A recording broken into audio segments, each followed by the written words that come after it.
नमस्कार, रीवा 24 न्यूज़ में आपका स्वागत है। ताज़ा तरीन खबरों के साथ मैं शैलेंद्र। सबसे पहले प्रमुख खबरें। रतहरा टोल प्लाजा में असामाजिक तत्वों ने किया सिक्योरिटी गार्ड पर हमला। सुपर स्पेशलिटी हॉस्पिटल का कमिश्नर और कलेक्टर ने किया निरीक्षण। 30 सितंबर को मुख्यमंत्री करेंगे लोकार्पण। शारीरिक शोषण की शिकार महिला न्याय के लिए बेटी के साथ दर दर भटकने को मजबूर। और सड़क निर्माण के लिए आरटीआई एक्टिविस्ट के साथ ग्रामीणों ने किया जनपद पंचायत का घेराव। खबरें विस्तार से। रतहरा टोल प्लाजा में बीती रात करीब 10:30 के आसपास वहां पर उपस्थित सिक्योरिटी गार्ड पर असामाजिक तत्वों ने हमला किया है। रतहरा टोल प्लाजा में करीब 10:30 बजे असामाजिक तत्वों ने टोल प्लाजा के सिक्योरिटी गार्ड के ऊपर हमला कर दिया, जिसका सीसीटीवी फुटेज हमारे कैमरे द्वारा रिकॉर्ड किया गया है। रतहरा टोल प्लाजा थाना कोतवाली के अंतर्गत आता है, जिसके थाना प्रभारी जी का कहना है कि हमारे पास इस विषय में कोई भी जानकारी नहीं उपलब्ध है।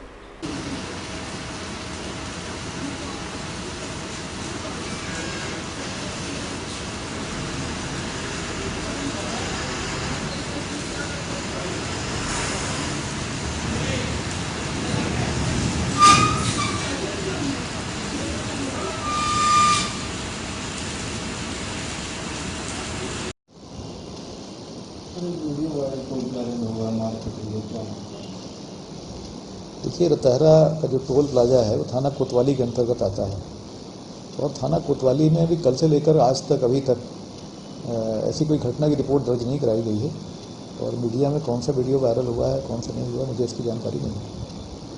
30 सितंबर को मुख्यमंत्री के द्वारा सुपर स्पेशलिटी हॉस्पिटल का उद्घाटन किया जाएगा। इसी संबंध में रीवा कलेक्टर व कमिश्नर ने जायजा लिया।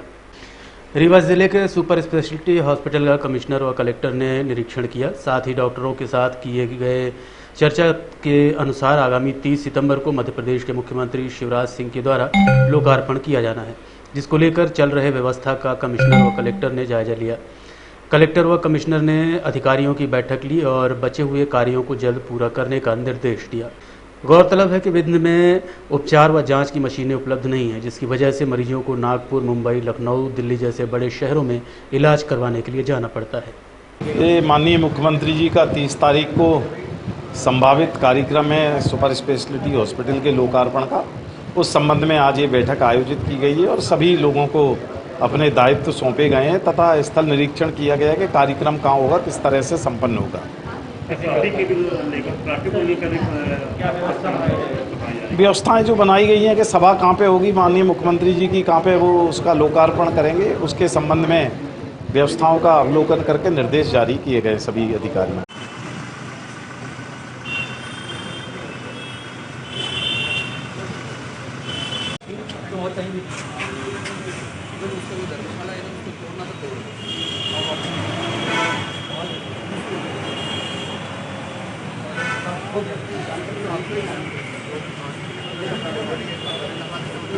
शारीरिक शोषण की शिकार महिला शिकायत दर्ज कराने के लिए बेटी के साथ दर दर भटक रही है, लेकिन न्याय नहीं मिल पा रहा है।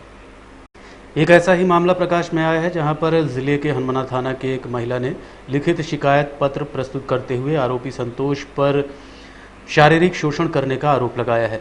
जिसकी शिकायत दर्ज कराने महिला हनुमाना थाना पहुंची तो पुलिस ने शिकायत दर्ज करने से इनकार करते हुए रुपए की लालच देकर राजीनामा कर लेने को कहा।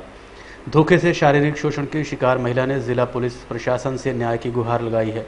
वहीं इस मामले में कानूनी मदद के लिए आगे आए मऊगंज न्यायालय के अधिवक्ता अनिल तिवारी ने कहा, यदि पुलिस कार्रवाई नहीं करेगी तो माननीय न्यायालय की शरण लेना पड़ेगा। शादी करने के बाद 5 साल वहीं पे रहता रहा। हमारे शादी के बाद वो क्या, उसका नाम क्या है? संतोष उपाध्याय। संतोष उपाध्याय। जी हाँ। ये सूरत में मतलब साथ में रहता था? जी हाँ, हम प्राइवेट कंपनी में काम करते थे। अच्छा। वहाँ से संपर्क हुआ, फिर 5 साल हमारे साथ रहा। हाँ। उसके शादी किया। हाँ। शादी करने के बाद फिर वहाँ से फोन बंद करके वहाँ से भागा। हाँ।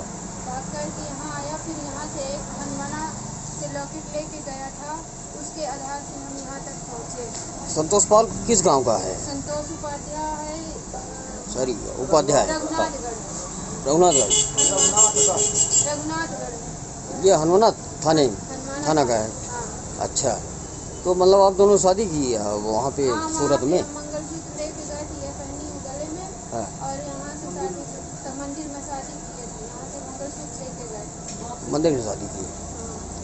तो फिर ये सूरत में आप लोग साथ साथ रहे, फिर इसके बाद क्या हुआ इधर कि आपको यहाँ आना पड़ा, हनुमाना आना पड़ा? हाँ, तो कैसे आना पड़ा, किन कारणों से? वो वहाँ से फोन बंद करके या तो छोड़ करके हमको वहाँ से चला आया। हाँ इसके कारण हमें वहाँ से यहाँ आना पड़ा। तो हाँ। यहाँ हम एक हफ्ता हो गया हमको ढूंढते ठीक। मतलब हम यहाँ पहुँचे 16 तारीख को हाँ। थाने में पहुँचे तो रिपोर्ट दर्ज करवाई। एक दिन थाने पुलिस ने हमारी मदद की, हमको लेकर के उसके घर गए। दूसरे दिन पता नहीं उन सबको क्या हो गया सर कि दूसरे दिन मेरी मदद करने से इनकार कर दिया पुलिस वाले। जी हाँ। उसके बाद वहाँ से मुझको डराया धमकाया जाता है, हमारी रिपोर्ट नहीं लिखी जाती है।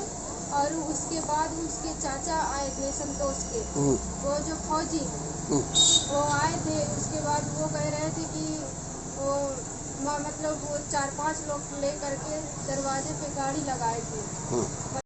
सड़क निर्माण की मांग को लेकर आरटीआई एक्टिविस्ट के साथ ग्रामीणों ने जनपद कार्यालय का घेराव कर ज्ञापन सौंपा है। रीवा जिले के ग्राम पंचायत उक्ठा कंचनपुर अंतर्गत पैपखरा की सड़क निर्माण को लेकर आरटीआई एक्टिविस्ट शिवानंद द्विवेदी के साथ युवा एकता परिषद के बैनर तले ग्रामवासियों ने जनपद पंचायत रायपुर करचलुयान का घेराव किया एवं तहसीलदार के नाम पंचायत इंस्पेक्टर को अपना मांग पत्र सौंपा। अगर 15 दिवस के अंदर सड़क निर्माण कार्य शुरू नहीं किया जाता तो 6 अक्टूबर को कलेक्टर कार्यालय का घेराव करने समेत अनशन एवं धरना प्रदर्शन करने की चेतावनी दी है। आप भी सुनिए उन्होंने क्या कहा।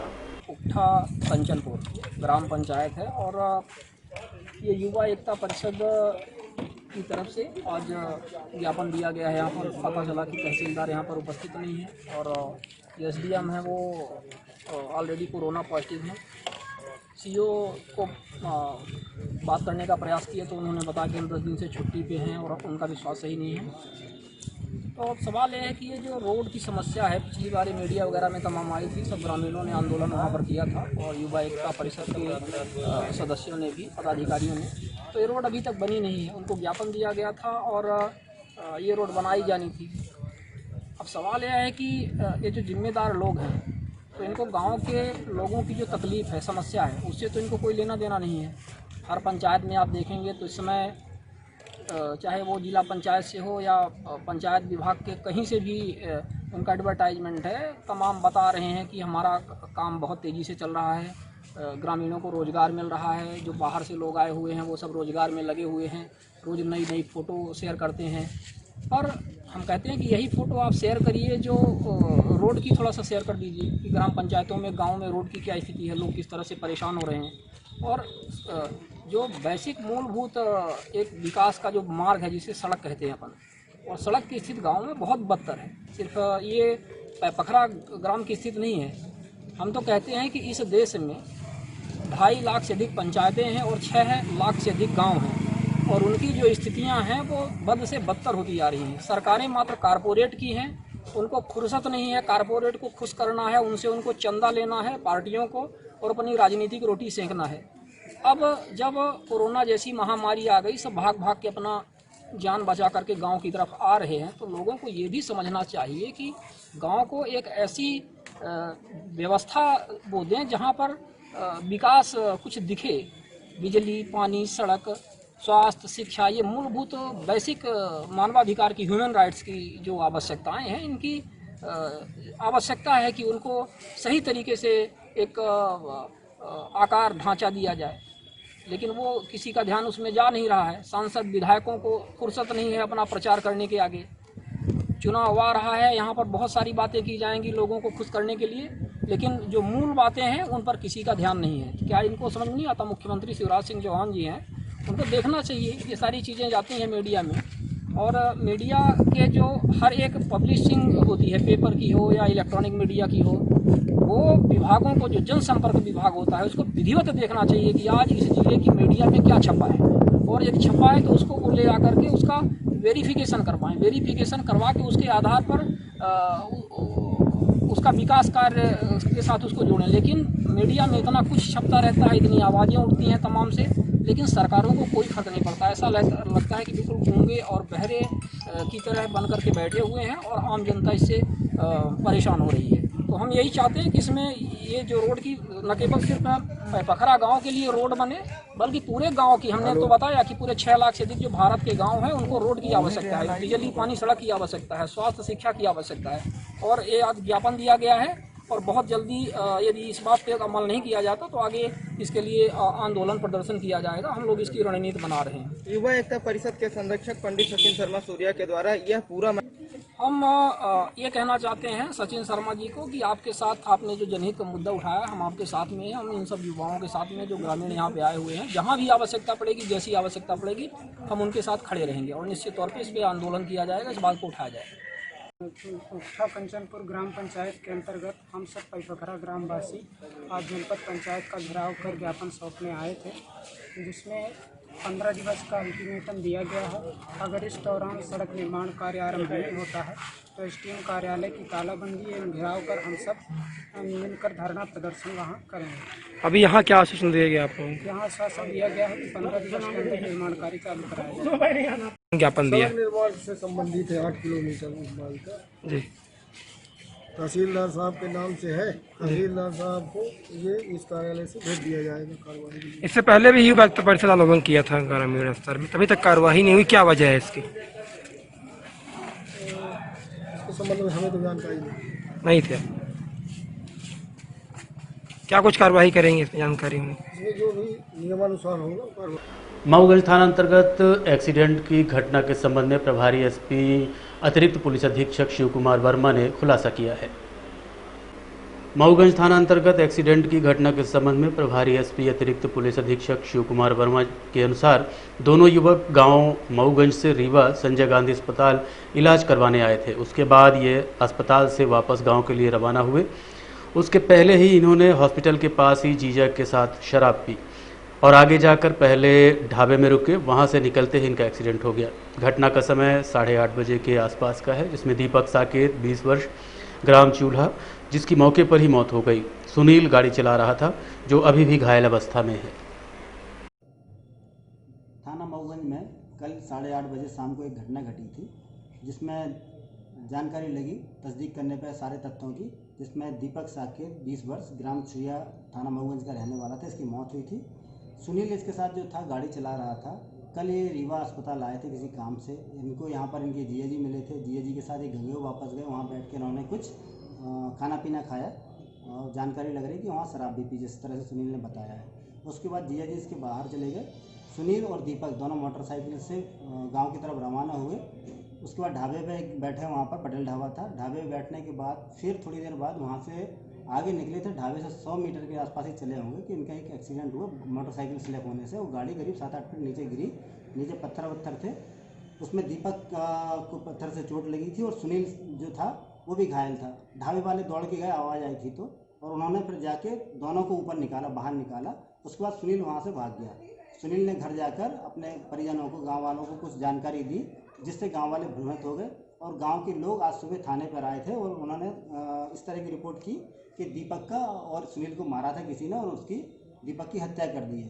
सुनील ने अपने घर में जाके ये बताया था कि जब हम ढाबे से निकले थे तो ढाबे के बाहर एक आदमी खड़ा हुआ था, ढाबे से 100 मीटर दूरी पे किनारे पे, उसने मारा है, जिसके कारण से उसकी मौत हो गई। अभी जब सुनील को लेके आए हैं और सुनील से ही पूछताछ की है, गाँव वालों के सामने भी बातचीत आ गई है, तो सुनील बता रहा है कि मेरे से गलती हो गई, मैंने झूठ बोल दिया था डर के कारण से, और डर के कारण ही भाग गया था।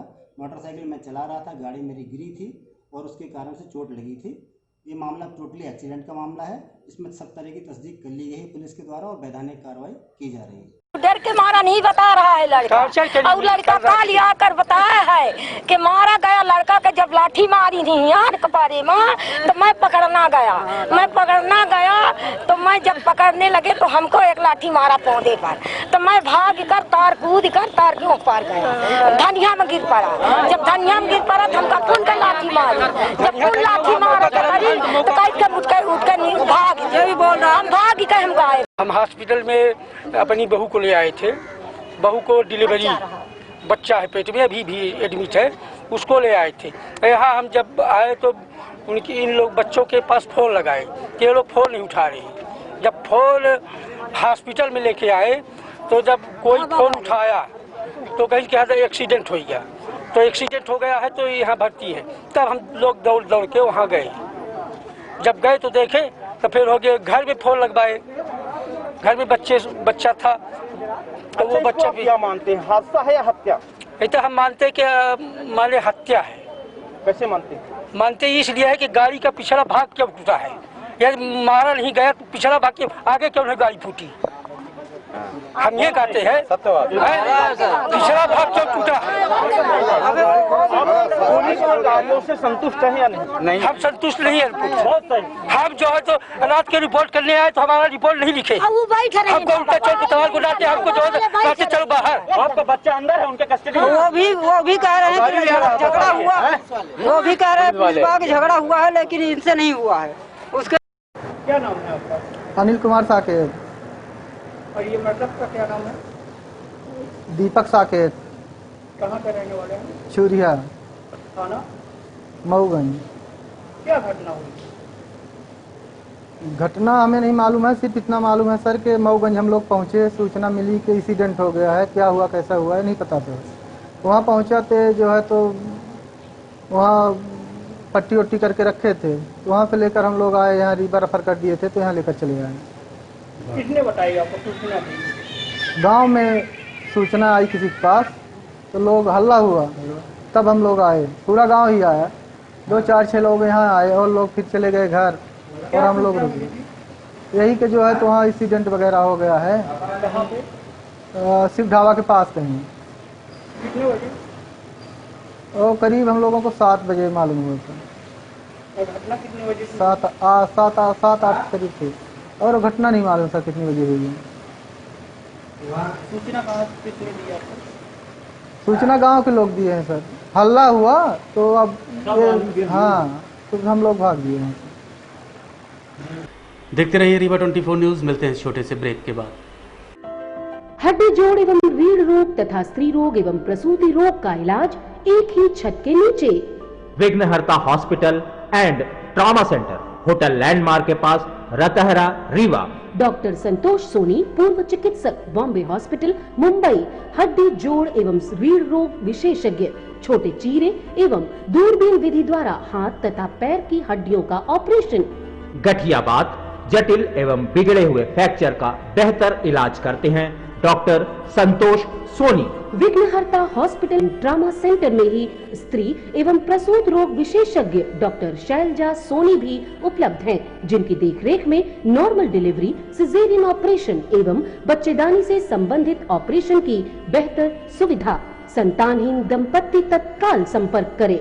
विघ्नहर्ता hospital and trauma centre, hotel landmark के पास, रतहरा, रीवा।